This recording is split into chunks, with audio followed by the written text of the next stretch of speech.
For the repair of the Alfa Laval EPC 50 OP front module, the following procedures were necessary: replacement of various electronic components and general cleanup of the unit.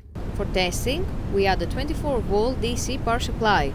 As soon as we turn it on, the unit reacts and the screen lights up.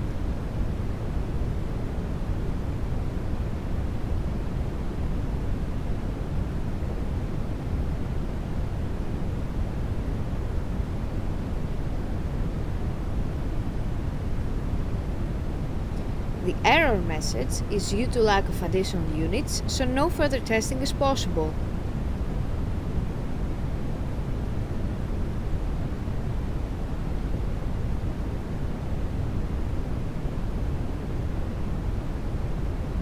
It is now clear that the front module is working successfully and is ready to be delivered to the customer.